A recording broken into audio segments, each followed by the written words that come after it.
Using surround sound in Cubase is effortless. Surround becomes an extension of what we've already learned, just with a few more channels added. Let's set up our inputs and outputs so that we are surround ready. Let's set up our surround outputs. Go to the Devices menu and choose VST Connections. You can also use the key command F4. Let's choose the Output tab first.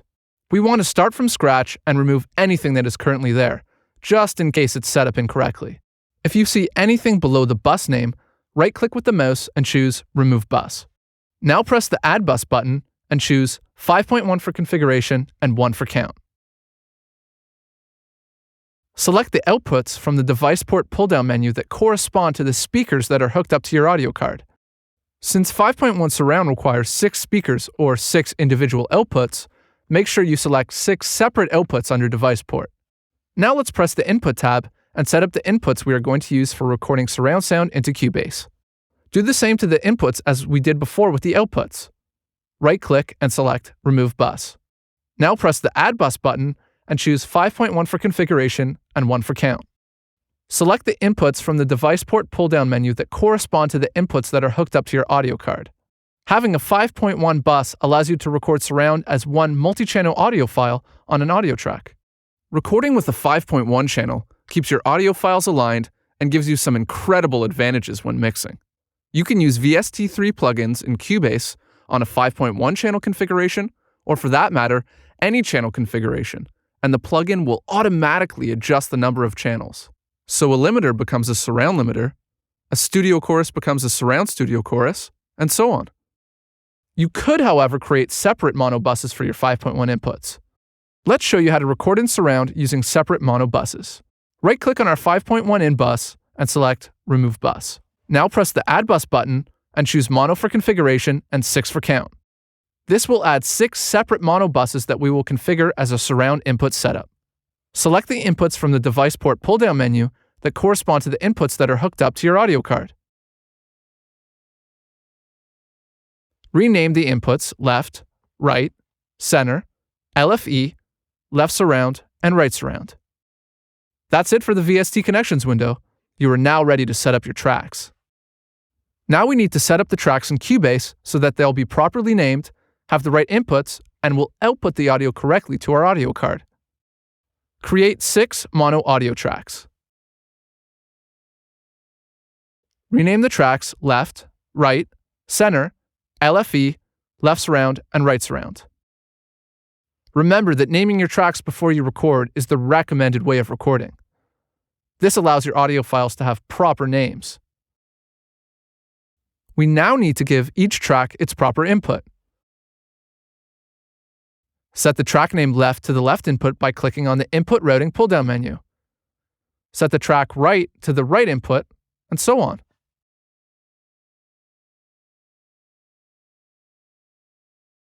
Click on the output routing for each of the tracks and assign them to their corresponding outputs. Left to the left output, right to the right output, and so on. Alternatively, you could have selected the 5.1 output for each of the tracks. In this case, you could have a surround panner for each track. Make sure you look up surround sound in the operation manual for more detailed information on the surround panner. We now have all the tracks' inputs and outputs set up. We are now ready to record in surround sound. This means we are going to record 6 channels at a time. These channels are routed to the 5.1 output we've set up in the VST Connections. We have 6 mono inputs as our inputs. Behind the scenes, we have 6 channels of audio, a surround sound mix, coming into our 6 mono inputs. Set each of the tracks' Record Enable and Monitor buttons so that they are highlighted or turned on. Make sure Cycle is turned off and not highlighted, and that you are starting recording at bar 1. Press the Record button.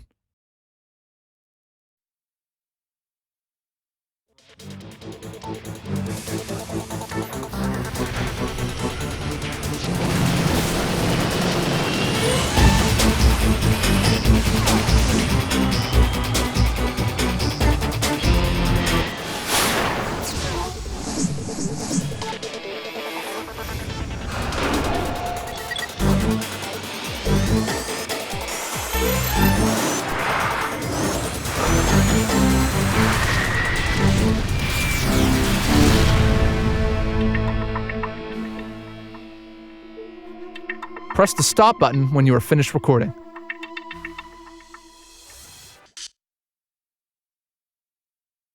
Turn off the record, enable, and monitor buttons on all the tracks so that we don't hear the inputs or record on the tracks anymore. Congratulations! You have just recorded a 5.1 mix in Cubase. Now let's learn how to export our surround file.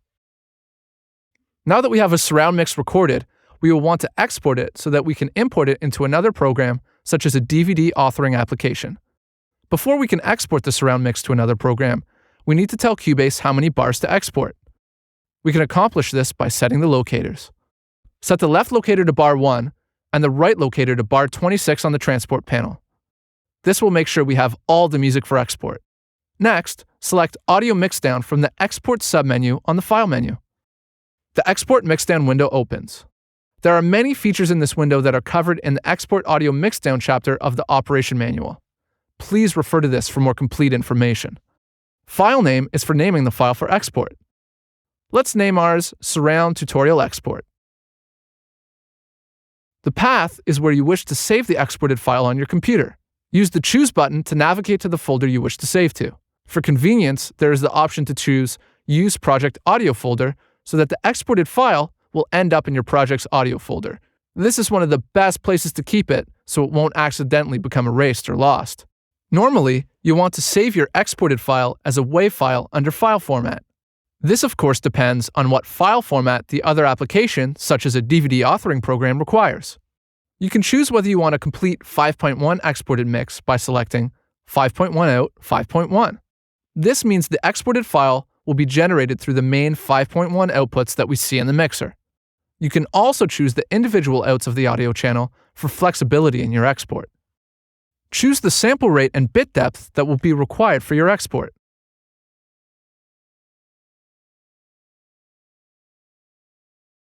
Select the bottom 3 left options, as these will import the audio back into Cubase after you export it and automatically create an audio track.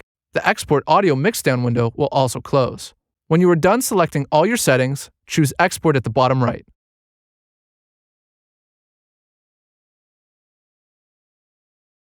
You will now see your newly exported surround mix on one audio track as a 5.1 multiple channel audio file.